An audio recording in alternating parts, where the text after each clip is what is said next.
This is Wealthy AF, your ultimate guide to understand what it truly means to be wealthy AF. And today's guest is Tim Kelly.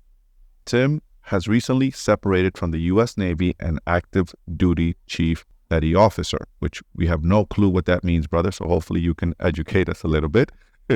There he instructed flight students on water survival, engine systems, leadership, mindset, ethics, and professional development. His last few years in the Navy, Tim was also aggressively investing in multifamily real estate projects. Now he's a senior managing partner of Kelly Housing Group. He invests and syndicates both residential and multifamily properties in the affordable and workforce housing space with the focus on apartment communities, mobile home communities, RV parks, and storage facility. He's also a fellow Go Bro, so he's a member of Go Abundance and the author of The Blueprint to Financial Success. Also, the creator of the 13-week journal on active duty passive income investing, and he's a certified high performance coach. Big resume, my brother. Welcome and thank you for coming on the show, man. Appreciate you. Hey, yeah, appreciate you, brother. And looking forward to this conversation, man. It's just another one, and hopefully we could just add some value and spark some motivation, inspiration, and education into whoever decides to listen to this. So let's dive in, bro. Outstanding, man. So today's topic is going to be on the psychology, mastery, and real estate investing. Tell us your story, man. So I have my brother-in-law recently just retired from the Marines. He's a Marine guy, and he did his 20 years. And I've been talking to him actually about your community. You and I, we talked about what's his name? He's also a Go Bro. He has the podcast. What's the name of the podcast where you got active military investing? You're a member of that community. We talked about active duty passive income. Yeah. Yes, active duty passive income, man. Had him on my podcast, and I was trying to get my brother-in-law into that community because I love what you guys are doing with the guys are doing there, man. Anyways, he just retired from the military, and a lot of military guys, you know, they retire, and I was testing him. I was like, dude, what are you gonna do, man? What are you gonna do now? What are you gonna do when you're done? You're gonna be sitting at home all day? Like, dude, what's the next chapter? Like, you need to be thinking about your next move. Tell us your journey, man. How did you get the real estate bug when you were in the military? What sparked you? Tell us that journey. Tell us that story to start investing passively and actively in real estate. Yeah, man. I think initially, like going back to 2011, when I'm like, all right, I'm sitting here stationed in the Virginia Beach area. Norfolk, Virginia has the biggest military base in the world. So I was stationed there for almost 12 years, man, at all different commands, different ships. So I was there. And I was like, I need to buy a house, need to use my VA loan, which is one of the best benefits for the military members, man. You can get into a house with 0% down. And, you know, just to shine some light, I mean, military members, past or present, you don't have to be active duty. If you've ever served and you were honorably discharged, you have entitlement to the VA loan, and you can get up to 4 units. You can get a fourplex, you know, 2, 3, 4 unit or a single family home for 0% down. That's incredible. So I'm like, wow, that's cool. I might as well buy a house, you know, and for 0% down. And I was there, and I didn't know anything about real estate investing. Didn't really have the real estate bug at this point. But when I moved in 2011, it turned into my first house hack where I had like a master bedroom upstairs, master bedroom downstairs. So I rented out the downstairs master bedroom to some friends, and then to eventually just other tenants. And that paid most of my mortgage. And while I was living in there, I was slowly just making updates. So that also turned into like a live and flip. And so it turned into a house hack, turned into a live and flip. And I'm like, wow, this is a fun experience. I really enjoyed shopping around for properties, really enjoyed the whole negotiation process. And I just really enjoyed house hacking, getting most of my mortgage paid for, and doing the live and flip. And then I ended up going on a deployment, like fast forward, kind of just was working in 2014. Went on a long deployment, and like I had that interest in that real estate transaction, but never took action. And so then I always had an interest in personal finance and kind of building wealth and just money and how wealthy people got that way. So on a long deployment in 2014, I just had a stack of books about money and about life, about building wealth. And on that deployment, I just was reading those those books, and I saw this pattern of real estate investing being a tool that a lot of people use to create financial freedom, create wealth, and anybody could get into it, right? And I was like, okay, cool. So that's kind of where I got the real estate bug, and that was it. At the end of 2014, I got off that deployment. 2015, I had the real estate bug, kind of just dove in, just immersed myself, paid a lot of money for in education and coaching and mentorship, joined some communities, and was really starting to network, was going to the local RIA, the Real Estate Investment Association there in Norfolk and Virginia Beach. And then in 2016, I realized I want to focus on commercial and multifamily. That's what I want to do. I don't want to buy a bunch of single family homes and manage a bunch of roofs. And I didn't want to manage single family homes. I wanted to go big. I wanted to do commercial multifamily. And by the way, I was still active duty this whole time, going in and out to sea and serving. And then I actually ended up getting orders to Pensacola, Florida. This was in mid 2016, while I'm dialing into commercial and multifamily. I got orders to Pensacola, Florida. As soon as I got orders, I started connecting with people in Pensacola, Florida, who were in the commercial and multifamily space about 6 months before I even got there. So I was building a network. I was making my name as a commercial multifamily investor before I even really was doing it. And I think that's a big thing that really helped get me to the point. I just had that faith, and I considered myself a commercial multifamily investor before I even knew what the heck I was talking about. I kind of just gave myself that title, had faith that that's what I was going to do. And then so before I even moved there, I already had a network of people, brokers, potential partners, and investors in Pensacola. So then the minute I actually moved there, this was early 2017, I knew I really wanted a house hack. I wanted to get as many doors as possible under one roof and that I could live in. And I did. I closed on the month I got there, I closed on a fourplex using a 203K FHA loan, which is an incredible tool. You could wrap the cost of rehab into the loan. So I bought a fourplex. 6 months later, syndicated my first apartment complex, 42 units. 6 months after that, bought a mobile home community with some partners. And ever since then, I just dialed in and honed in on commercial multifamily properties.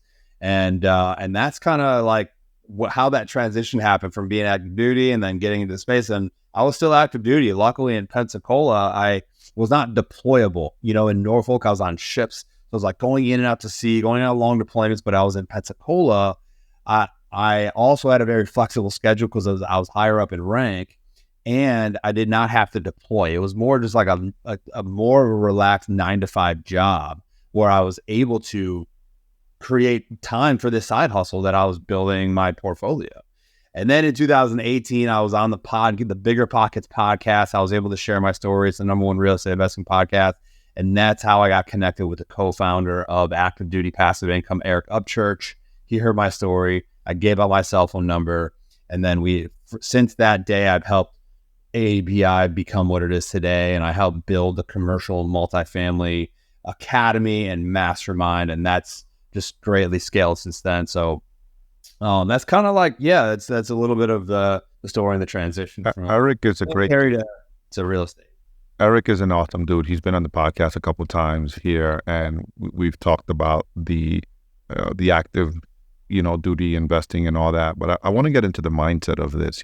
Look, you had a career in the military, and most people that go in the military, right? Most people that want to make it a career, their thinking is, I'm going to go into the military, I'm going to do my 20 years, get my pension, and or 20 or whatever the many years it is, get my pension in it, and I'm done.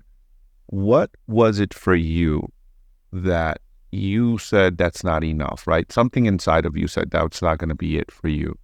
Mm-hmm. Look, you get a military career is a great career, but you're not going to be wealthy. You're not going to be rich doing that unless you're the general or whatever, or 5-star general, one of those big guys. Let's just be real here. You're going to live a good life and a comfortable life, but you're not going to create wealth. I've always kind of felt somewhat like an outsider going through the military. I was always just, very ambitious and had a, very hard work ethic, growing up. And I was always just, volunteering for those things that a lot of people wouldn't want to volunteer for.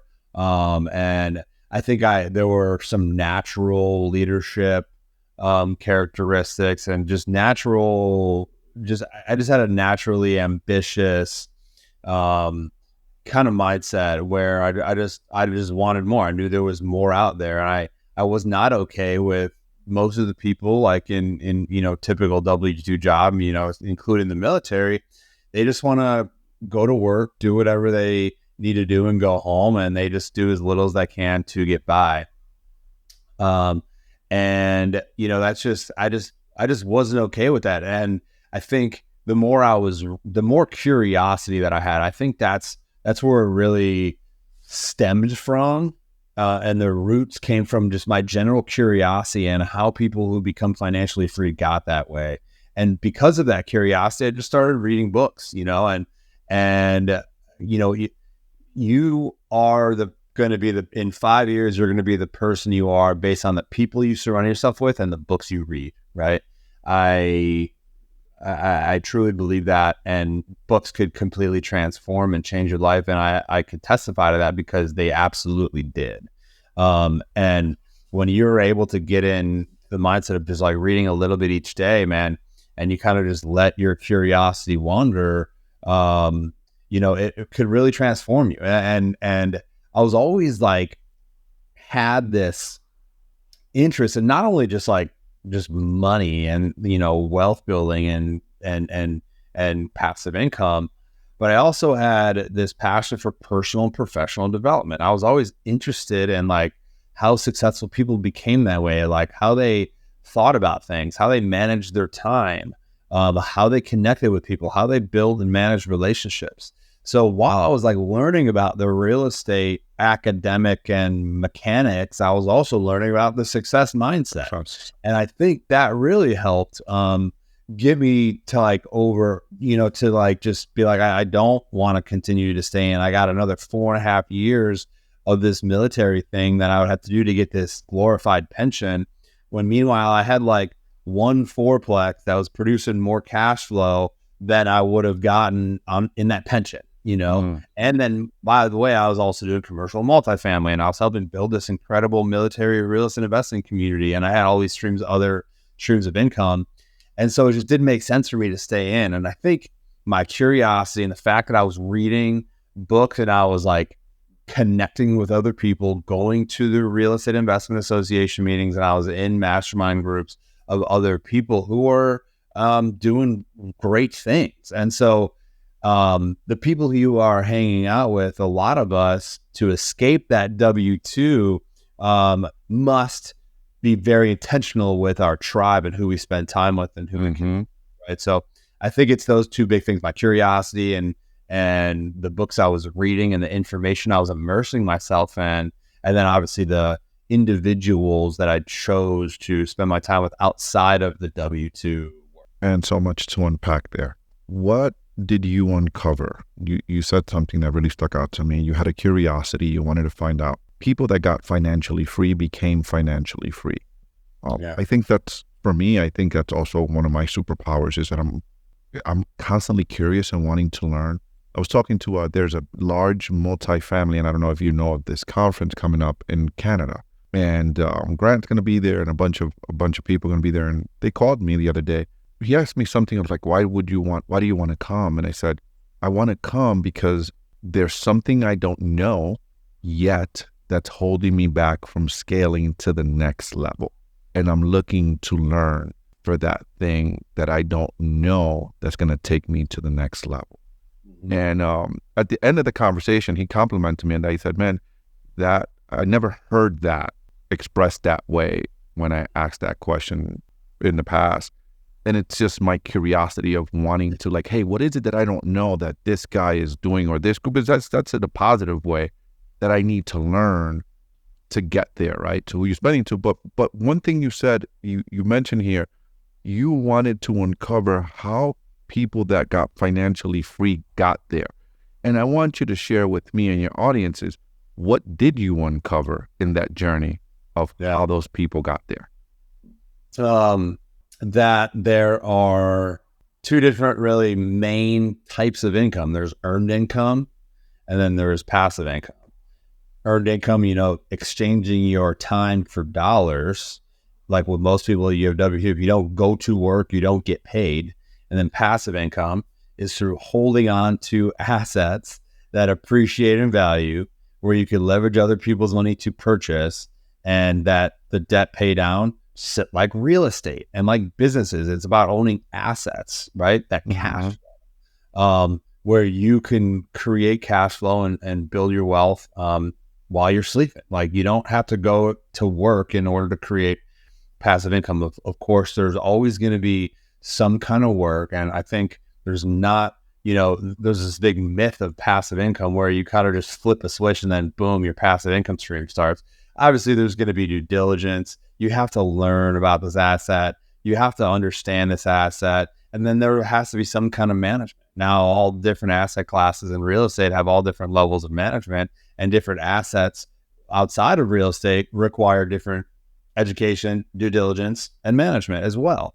But just a simple fact that, the rich people and who are have that financial abundance, who are able to build wealth and create generational wealth to like really live life on their own terms and give in big ways. That was a big motivation for me, is that I just would really want to give and change other people's lives and help other people, is that they understood that there are those two types of income. You got your earned income and your passive income, and the passive income is created through owning and operating assets that create cash flow, that you can borrow money and that you don't have to you don't have to create your own money to put down. You can use other people's money.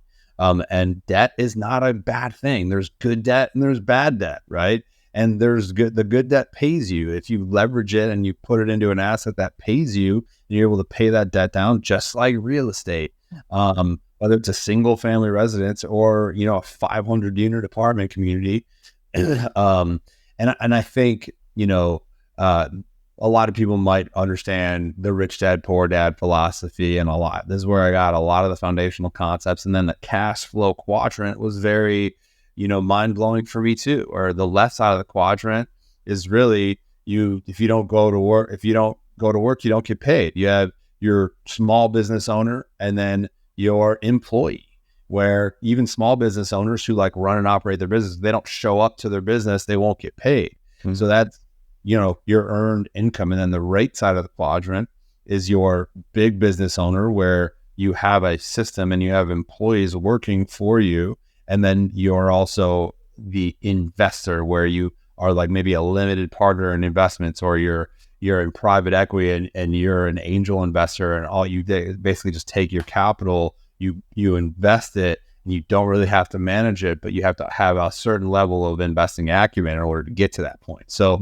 that cash flow quadrant is huge too. There's the left side of the quadrant where you trade your time for dollars as a small business owner and as an employee, or the right side of the quadrant, getting from the left to the right, is really that big transitional point where you're now a business owner and an investor, where you could really see, multiply, and then essentially create phantom income in the background that you don't have to exchange your time for. And that's like infinite returns, I love that, you clearly described for the listeners the difference between earned income and non-earned income and passive investment, because I think that's the biggest difference with wealthy people and middle class and poor people, is that wealthy people have assets that produce income for them, while poor people have to get up and go to work. First step is a financial education that doesn't exist in our society. It's really just understanding these concepts that you don't go through school, whether it's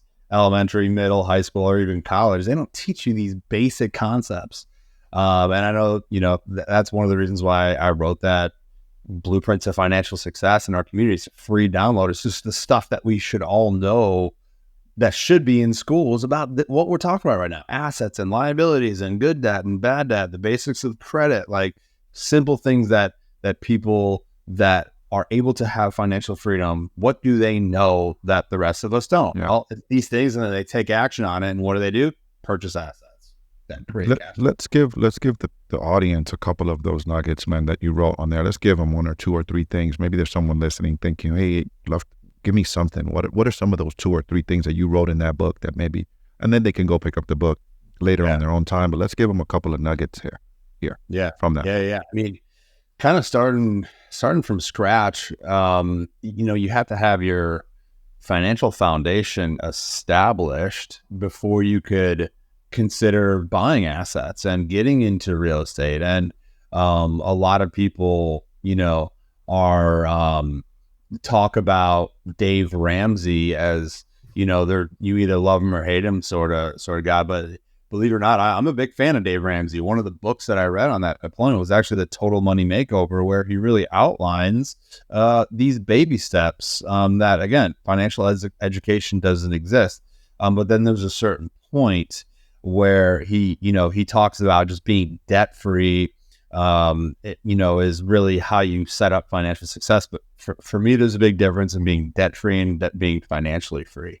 So some of the stuff that he talks about, which is kind of what I put my own twist on, is just understanding your income and your expenses. And a lot of people probably can't say exactly what their monthly expenses are. Like, are you actually tracking your monthly income and expenses? Do you know if there's a deficit, or is there a surplus, right? Mm-hmm. And there's so many different free financial softwares out there, like Mint, I think just switched to Intuit. I think QuickBooks, Intuit, and Credit Karma are I think Credit Karma bought Mint because I was using Mint, and then it had to get switched over to the Credit Karma family or whatever it is. But using some kind of financial software to really evaluate and understand what are your income and your expenses, right?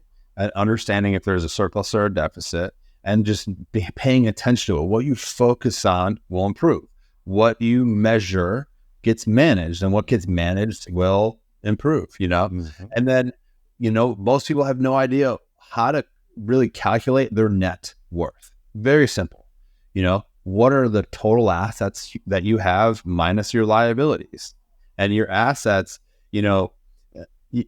personal primary residence should count under your assets.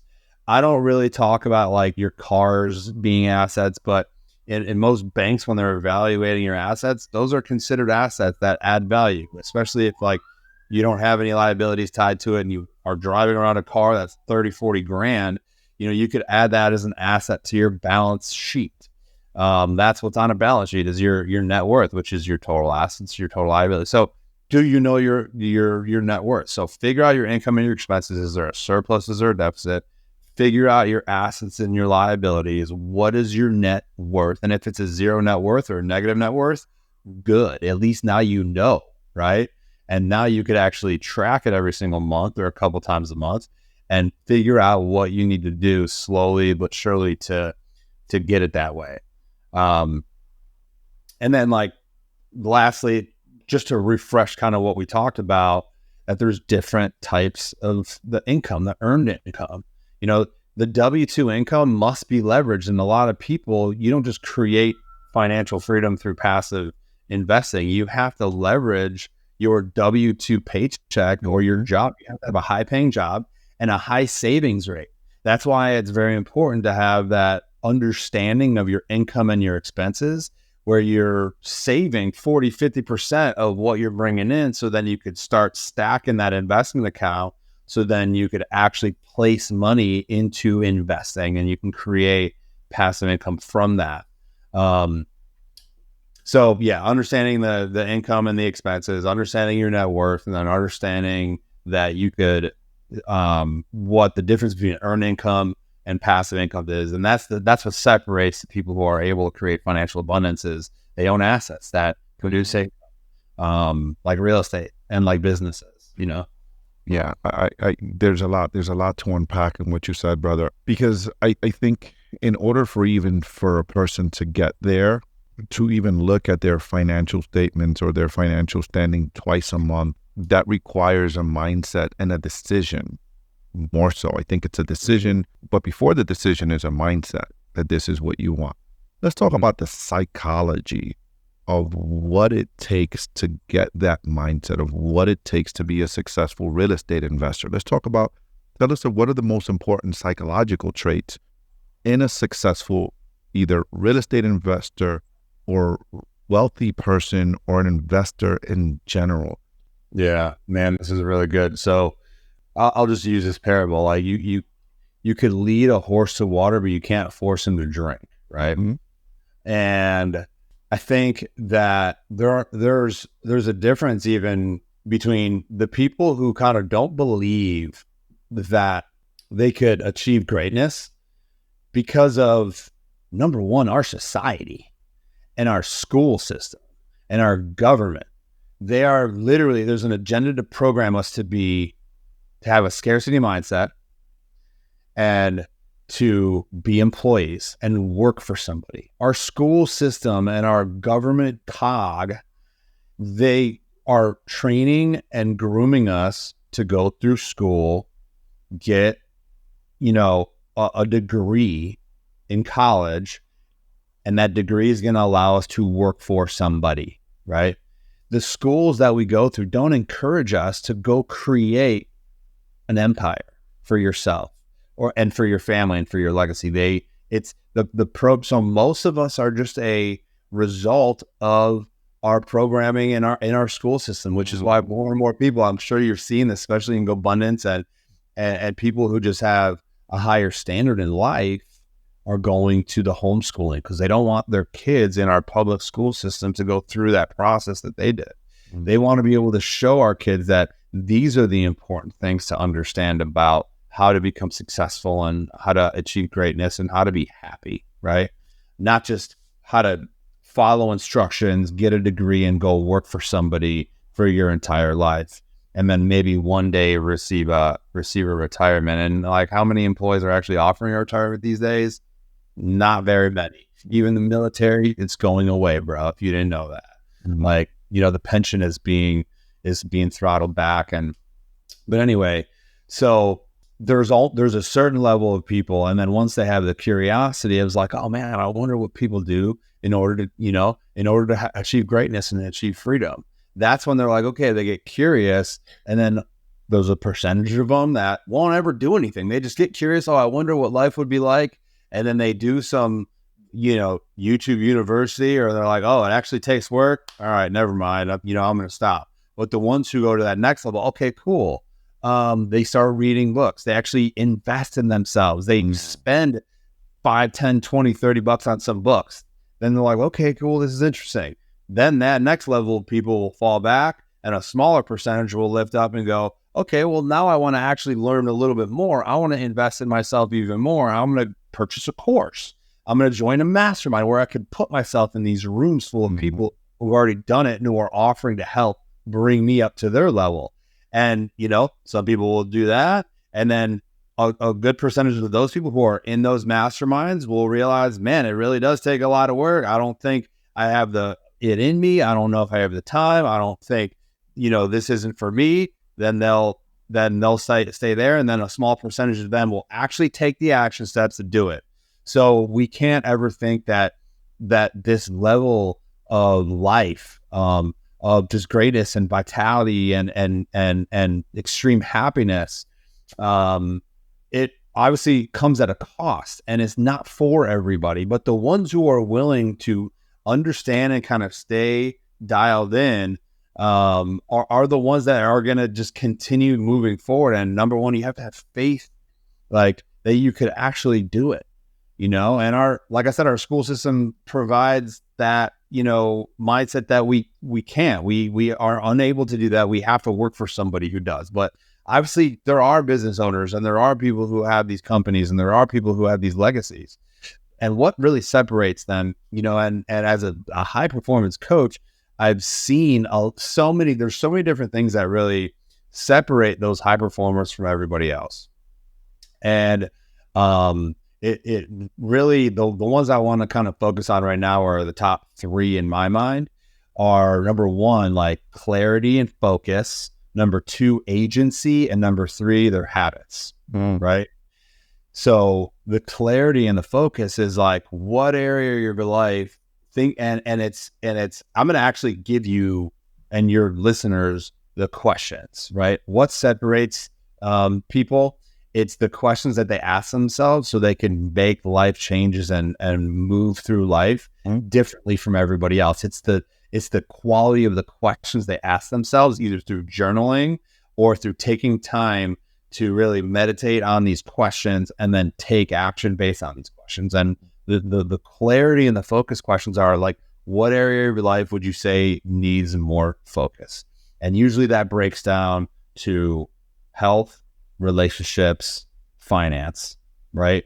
And there's more. I mean, relationships is broken down to your romantic relationship with your spouse or your close family or your friends. You know, these are all very important relationships.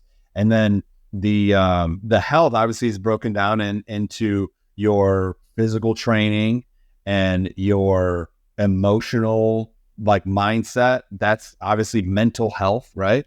And then your nutrition, like, so that could be broken down, but you have to narrow it down and focus on what is the one thing I could do to move my health forward today? What is the one thing I could do to move my relationships forward today? What is the one thing I could do to improve my finances today? And that can be broken down into your businesses. And if you don't have a business, cool. What is one thing you could do to improve your personal financial situation? So like the clarity and focus is dialing into that one thing, right? And understanding and taking action on that. And then agency is, you know, where do you, like what areas of life do you feel like you have a good handle on? Agency is the amount of control that you feel like you have. And this kind of reminds me of the Jim Rohn quote, you either run the day or the day runs you, you know? You wake up and you decide, this is what I'm going to do. And if you don't wake up with an agenda and have agency in your life, other people in your life will have that agenda for you, you know? So just having taking control of your time and your day is going to be the most important thing. And lastly is habits. Do you have daily habits that are moving you towards a better life? And I mean, habits is, you know, there are high performance habits. Give us a few, brother. Give us 1, 2, 3 real quick or something that you found in your coaching, in your high performance coaching career that high performers do, right? Give us a couple something that the listeners can take away and model. Yeah.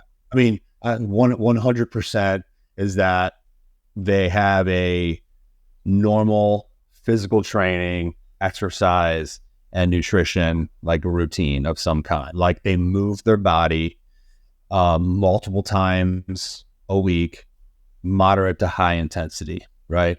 I'm not going to go through all the benefits. I imagine the listeners who are here understand the benefit of regular exercise, right?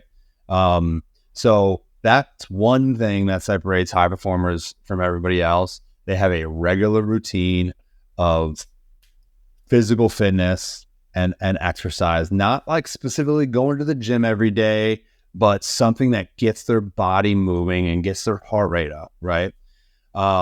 Another thing is just taking the time to pray and meditate, right? Taking that quiet time when you are praying, whether you're a believer in Lord God, Jesus Christ, or whether you're just meditating to figure out what in your body, you're just taking that quiet time where you just shut off all the noise and shut off all the distraction. Maybe it's only for 5 minutes.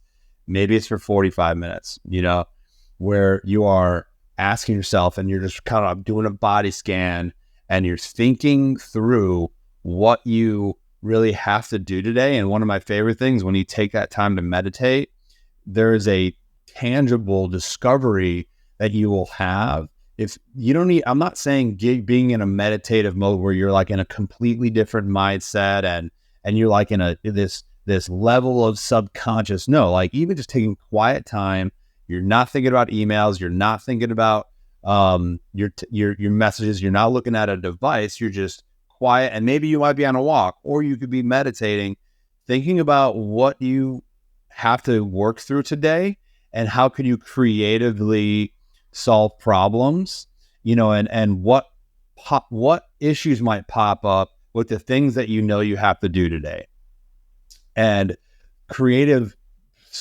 solutions and creatively solving problems for me pops up more than ever when I meditate.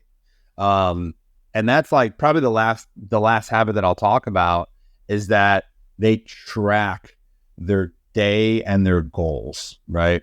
And when you have some kind of goal tracker, like for me, every single once a week, I just review the goals that I have in different life accounts that I have, like we mentioned before: health, relationships, giving, my spirituality, my family, and then like narrowing down to what was the one thing I need to do this week to move that needle in that life account. And so when you have that, then you kind of just review your day ahead before you fall asleep. Take 5 minutes to say, this is what I'm going to do tomorrow. And you could think through what might come up and how will I solve this problem? What issues might pop up and how am I going to overcome it? So before you even wake up the next day, you already know what you're going to be planned out, and you kind of already have the foresight of things that might happen. And if those things happen, you already know and have an idea of how to work through them. And, man, I can go on. I love this stuff. Yeah, no, I love it. I love what you're talking, because we off air, we were talking about the journal, right? So you have the 13-week journal, and I was sharing with you the journal that I use, which is exactly that, right? It's gratitude, top 3 goals, top 3 things I'm going to do today. And at the end of the day, it's exactly that.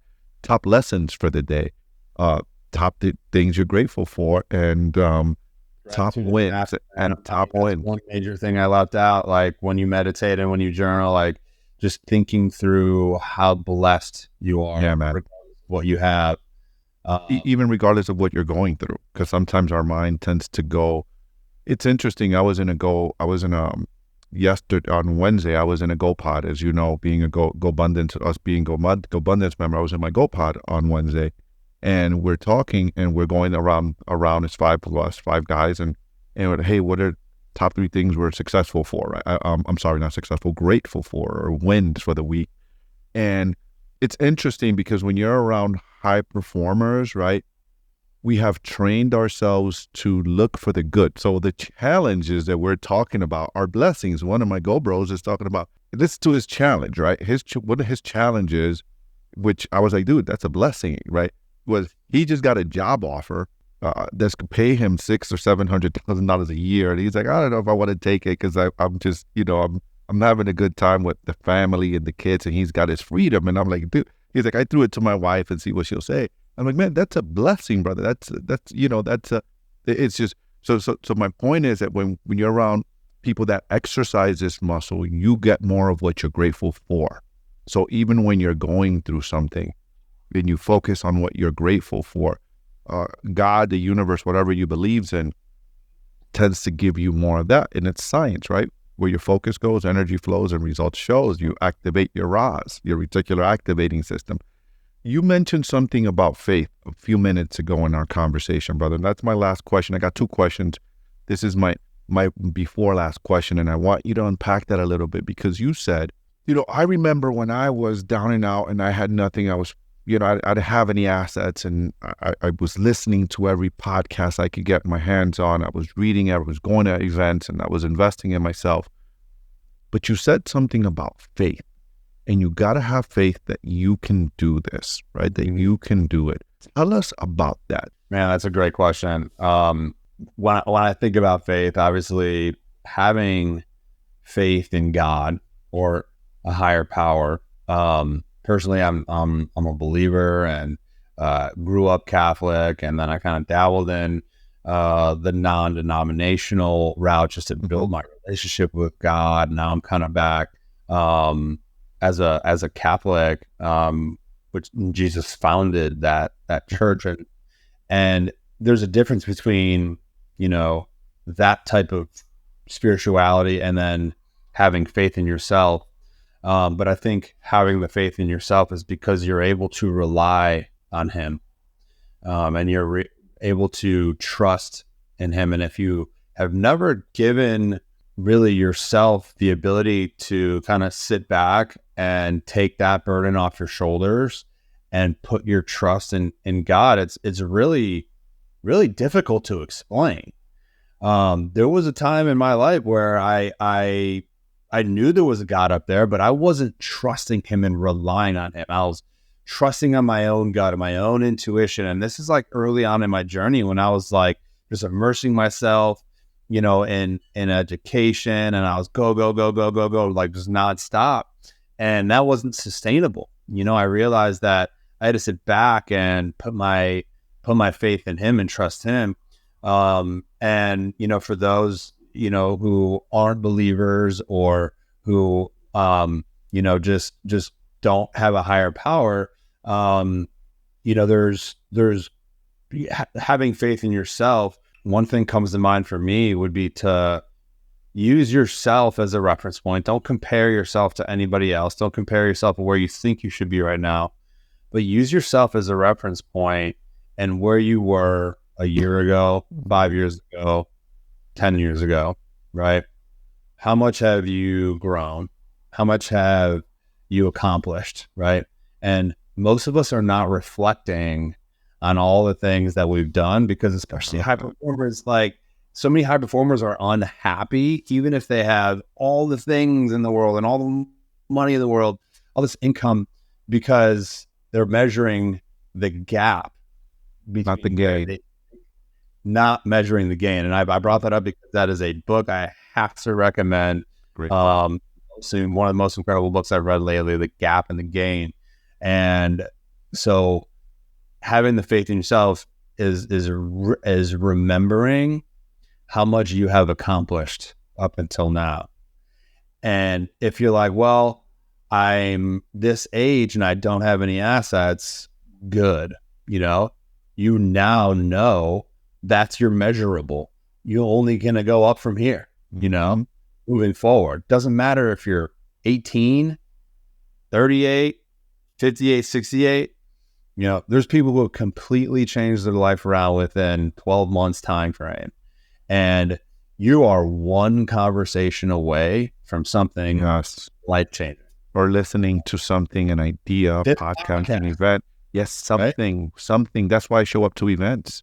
That's why I'm one thing away to learning, hearing something. It's just one thing that I could just, I remember I'm listening to a book, which is the same authors that wrote that, and that I haven't read The Gap and the Gain yet, but they referenced that book there. That's my next one. I have it in my chamber for which one? 10x is easier. No, I read that one. Who know how? But the 10x is easier than 2x. Right? Yeah. So they reference The Gap and the Gain there, and they talk about it, right? Like, hey, look at measure yourself against yourself and look at where you come from.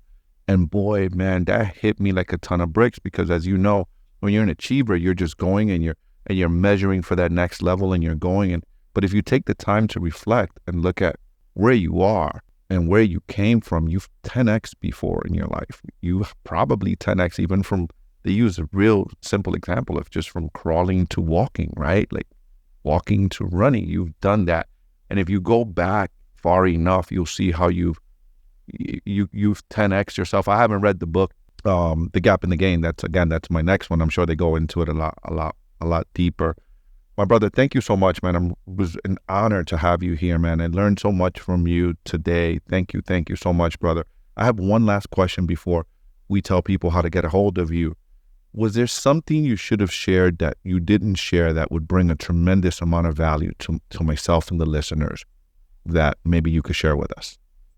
So when you're thinking about going from where you are now to success, a lot of people think that it's just like a straight line up, right?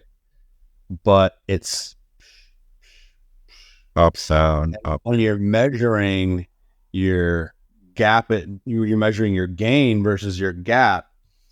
Even if your last 6 months was a down slope, good, because you're going through the process of getting to a level of just unbelievable amounts of success. That's the process. It's a mindset, dude. I love that mindset. That's a mindset that we need to adapt, man. It's a great message. Going up and down to success is normal. It's all part of the process. All you gotta do is just keep going. Just don't stop. Just don't stop. Love it, brother. If people wanted to connect with you, bring you on as their coach. By the way, I am a big believer in coaching. As you guys all know, I am a huge believer in coaching. We all need to be in events. You guys know and hear me talk about this in this podcast all the time. You are who you spend time with, who you're listening to, and who you're hanging out with, guys. So coaching is a big, big deal for me. I know coaching's helped me tremendously. This is not just a plug for Tim here, but coaching is valuable. Tim, people wanted to connect with you, bring you on as a coach.